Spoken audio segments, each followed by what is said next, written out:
নমস্কার বন্ধুরা, আমি আচার্য শ্রী শান্তনু শাস্ত্রী আপনাদেরকে শুভেচ্ছা জানিয়ে আজকের বিষয় নির্দিষ্ট আলোচনাতে চলে আসব।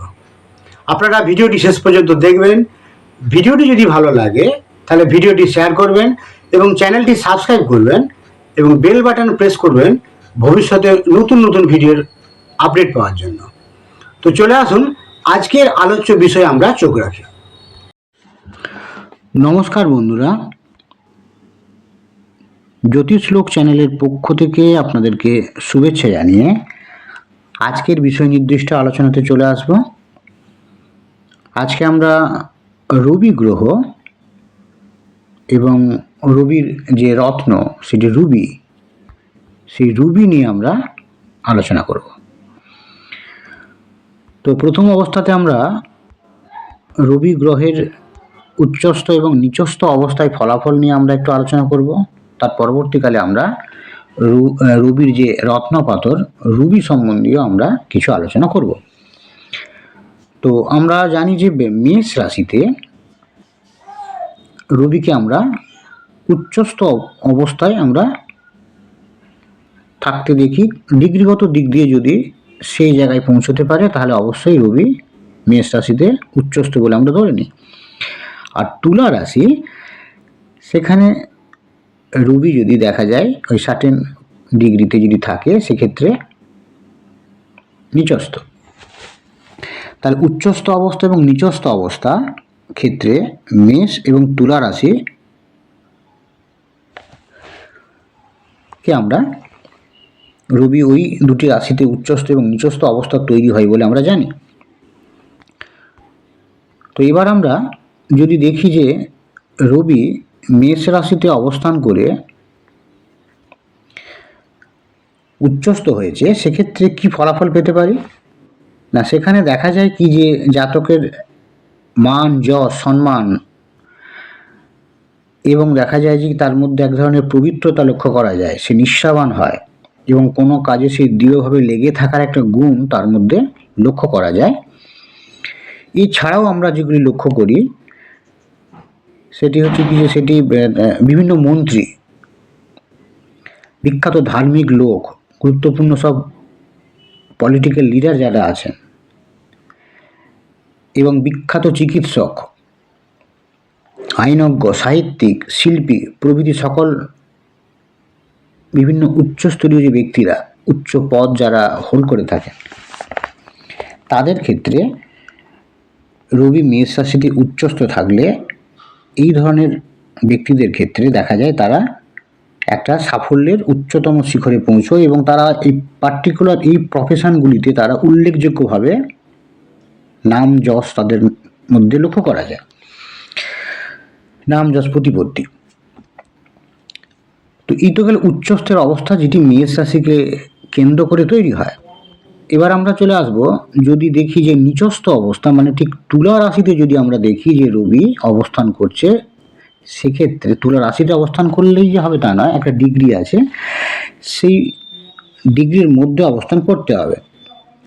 তাহলে রবিকে যদি আমরা দেখি যে নিচস্থ অবস্থায় তুলা রাশিতে আছে, সেক্ষেত্রে দেখা যায় যে তার মধ্যে একটা দুর্নাম, মিথ্যে দুর্নাম তাকে পেতে হয় এবং চুরি করার অপবাদে এবং তার মধ্যে কুখ্যাতি হওয়ার একটা যোগ তৈরি হয় এবং পদে পদে দেখা যায় যে জীবনের উন্নতি তার ব্যাহত হচ্ছে এবং প্রচুর জ্ঞান অর্জন করেও জীবনে তিনি কিছুই করতে পারছেন না, বরং নানা বদনাম ও মিথ্যে বিড়ম্বনা তার জীবনে লক্ষ্য করা যায় যদি রবি তুলা রাশিতে নিচস্থ অবস্থায় থাকে। যদিও এখানে অন্যান্য গ্রহের প্রভাবও এখানে লক্ষ্য করার ব্যাপার আছে, শুধু উচ্চস্থ বা নিচস্থ হলেই যে হবে তা নয়। তো যেখানে রবি উচ্চস্থ হচ্ছে মেষ রাশিতে, সেখানে রবির সঙ্গে আর কোন কোন গ্রহ অবস্থান করছে, যদি না করে তাহলে কোন কোন গ্রহের দৃষ্টি পড়েছে, রবি কার নক্ষত্রে আছে, এই সামগ্রিক একটা বিচার বিশ্লেষণের প্রয়োজন আছে।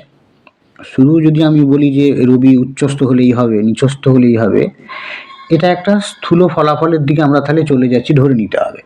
সূক্ষ্ম ফলাফলে আমরা তখনই পৌঁছতে পারবো বা আমাদের যে প্রেডিকশান সেগুলো অনেকটাই বাস্তবায়িত হবে তখনই যদি আমরা দেখি সামগ্রিকভাবে একটা বিচার করি রবির অ্যাকচুয়ালি তার চার্টে কতটা শক্তিশালী অবস্থায় আছে। বিভিন্ন গ্রহের সমন্বয়, নাক্ষত্রিক যোগাযোগ, দৃষ্টি ইত্যাদি দেখারও প্রয়োজন আছে। তাহলে রবি যদি নিচস্থ অবস্থায় থাকে সেক্ষেত্রে কিন্তু দেখা যায় যে এই ধরনের ক্ষেত্রে তার বিড়ম্বনা বদনাম এটাই কিন্তু মেন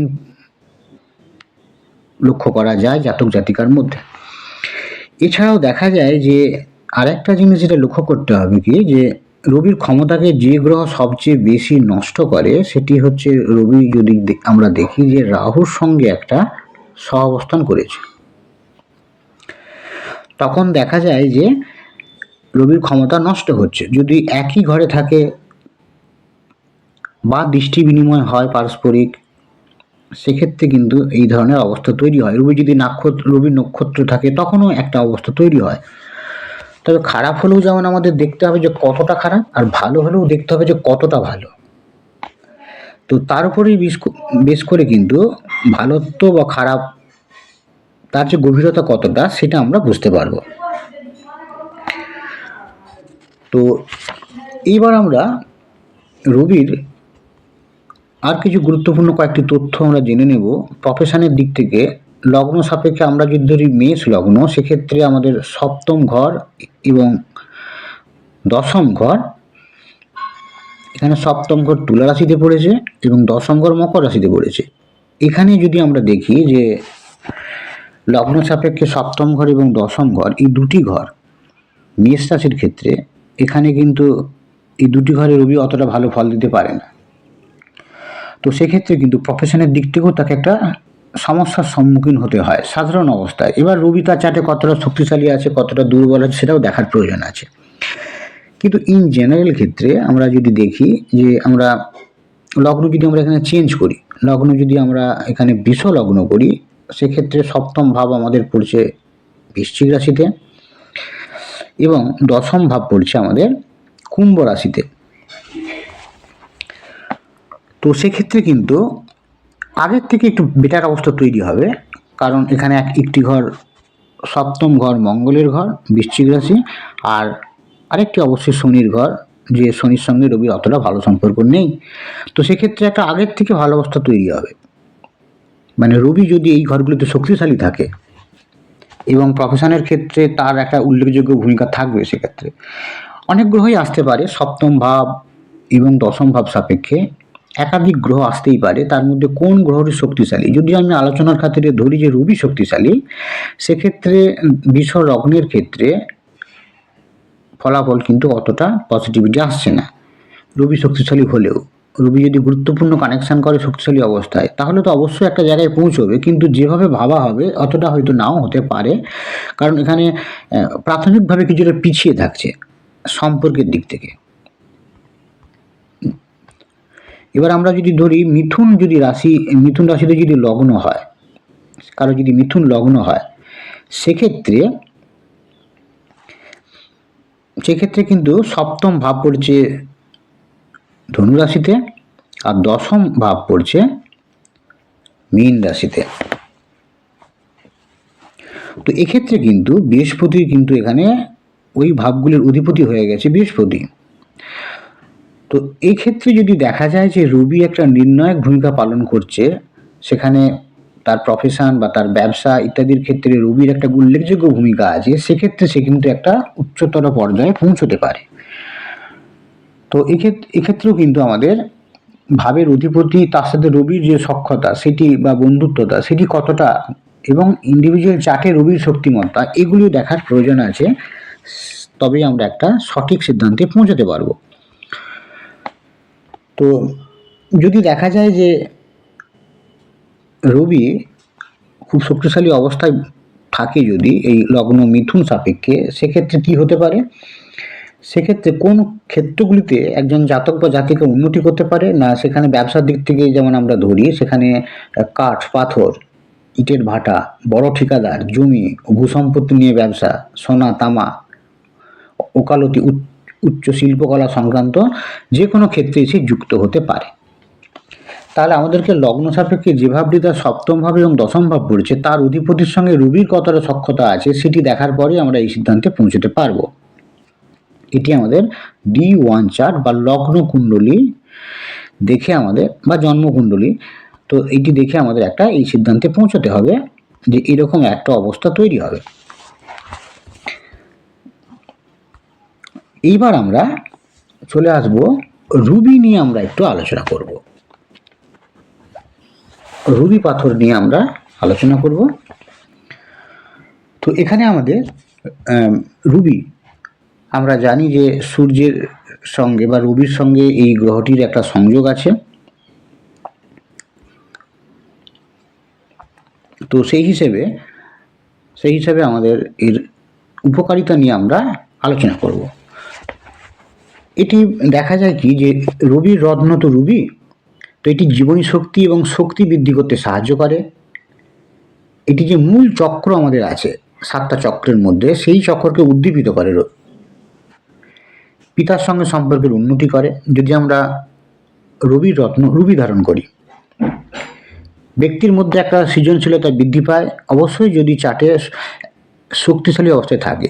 রত্ন পাথরের কাজ কিন্তু একটা গ্রহের শক্তিকে বাড়িয়ে দেয়া। যদি গ্রহটি চাটে ভালো অবস্থায় থাকে তাহলে তার পজিটিভ অবস্থাকেই বাড়াবে। আর যদি গ্রহটি যদি দেখা যায় যে জন্মকুণ্ডলিতে নেগেটিভ অবস্থায় আছে, খারাপ অবস্থায় আছে, পীড়িত অবস্থায় আছে, সেক্ষেত্রে কিন্তু তার ওই দিকটাই বাড়িয়ে দেবে, নেগেটিভিটিটাই বাড়াবে।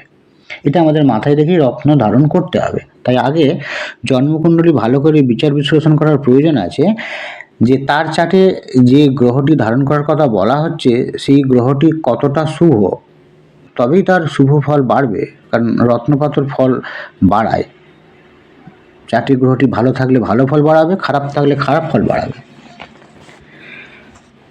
তো এক্ষেত্রে আমাদের এই অবস্থা তৈরি হবে। তাহলে রুবি দেখা যায় আরও একটি গুরুত্বপূর্ণ, যে জীবনে প্যাশান এবং যে রোমান্স, এইগুলোও কিন্তু একটা দেখায় যে এইগুলো তার মধ্যে ত্বরান্বিত করে। এবং রুবি ব্যক্তির জীবনে সাফল্য এবং সমৃদ্ধি বৃদ্ধি করে, ব্যক্তির স্বাস্থ্যকে পুনরুজ্জীবিত করে, একটা জীবনী শক্তি বাড়ায় এক কথায় আর কি। রুবি যদি দেখা যায় যে এই রুবি ধারণ করা হয়েছে, এই রত্ন ব্যক্তির জীবনে ইতিবাচকতা নিয়ে আসে এবং সুরক্ষা প্রদান করে। তাহলে কোন কোন পেশার ব্যক্তিরা এই রত্ন ধারণ করতে পারে? ডাক্তার, আইনজীবী, বিচারক, স্টক ব্রোকার, নীতি নির্ধারক যারা, তারা এই রত্ন ধারণ করতে পারে, রুবির রত্ন তারা ধারণ করতে পারে। তো এবার আমরা জেনে নেব কি যে কোন রত্ন আমরা ধারণ করব। কোন রুবি রত্নের ক্ষেত্রে আমাদের কোন আঙ্গুলে ধারণ করব, কোন ধাতুতে ধারণ করব। তাহলে রুবি সাধারণত রিং ফিঙ্গার বা অনামিকায় ধারণ করা হয়, কারণ এই আঙ্গুলটি জানি আমরা যে সূর্যের মাউন্ট থাকে এই আঙ্গুলটিতে। রুবি পাথরটি সাধারণত সোনা, অষ্টধাতু অথবা তামায় ধারণ করা যেতে পারে। তো এছাড়াও আমরা আরও একটি গুরুত্বপূর্ণ তথ্য জানবো এক্ষেত্রে, সেটি হচ্ছে কোন রাশির জাতক জাতিকারা রুবি ধারণ করতে পারে। এটা একটা কিন্তু স্থূল অবস্থা, এখানে কিন্তু সূক্ষ্ম অবস্থা কিছুই নেই। যেমন মেষ, সিংহ, বৃশ্চিক, ধনু, মীন রাশির জাতক জাতিকাদের জন্য এই রত্ন ধারণ করা উপকারী। কুম্ভ, মকর, বৃষ, তুলা রাশির জন্য এটি উপকারী নয়। তাহলে আমাদের একটু আগে আমরা বলেছিলাম যে জন্মকুণ্ডলিতে লগ্ন সাপেক্ষে আমাদের দেখার প্রয়োজন আছে যে প্রফেশনের দিক থেকে ওই ভাবগুলির সঙ্গে রবির কেমন সম্পর্ক আছে সেটি দেখার প্রয়োজন আছে। তো আমরা যে কোন রাশির জন্য ভালো সেটি দেখেই আমরা ধারণ করে নিলাম এরকম কিন্তু নয়। রাশির জন্য ভালো ঠিক আছে, কিন্তু ইন্ডিভিজুয়াল চার্টে ওই গ্রহগুলি কেমন আছে, তাদের মধ্যে সম্পর্ক কেমন, সখ্যতা কেমন, বন্ধুত্বতা কেমন, এগুলিও দেখার প্রয়োজন আছে। তো সেটি দেখে আমাদের সঠিক সিদ্ধান্ত নিতে হবে। আজ এই পর্যন্তই। পরবর্তীকালে আমরা আবার গুরুত্বপূর্ণ অন্য কোনো টপিক নিয়ে আলোচনা করব। ভালো থাকবেন, নমস্কার।